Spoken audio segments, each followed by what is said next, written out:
अगर आप भी चाहते हैं DBG मैथिली म्यूजिक नंबर 1 का ऑडियो वीडियो सबसे पहले आप तक पहुंचे तो लाल बटन को दबाकर चैनल को सब्सक्राइब करें और हाँ बेल आइकन को दबाना ना भूलें।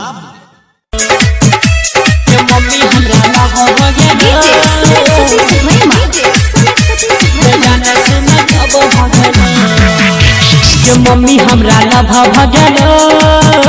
मैं जाने सुन कब भगलो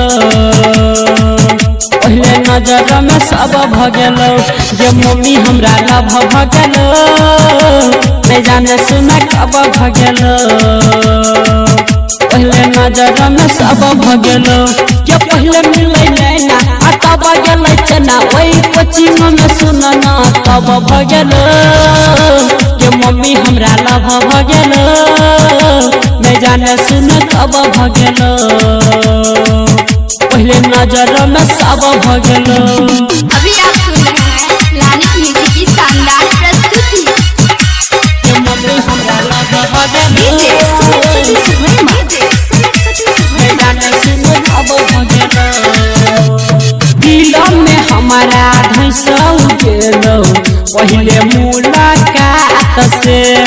उतह गे मम्मी सुन न हमारा हौसलकौ बात से दिल में हमारा बैसौ गेलो पहले मुलाकात से उतह गे हमारा सुन न मम्मी हौसलकौ बात से जल्दी बाजा बाजा बादे आदिन तक बादे जल्दी बाजा बाजा बादे आदिन तक बादे सुन रहो ने पहले सुन अब भगलो के मम्मी हमरा लभ भगलो मैं जाने सुन कब भगलो पहले नजर में सब भगलो। लानिक म्यूजिक दरभंगा के मम्मी हमरा लभ भगलो मैं जाने सुन कब भगलो लाखों में सुनर सुन गे मम्मी बने ने भगवान गे हमरो गे सुन ना ओकरे पर छौ लहटकल धियान गे लाखों में सुनर सुन न मम्मी बने ने भगवान गे हमरो छौ न ओकरे पर गे लहटकल धियान गे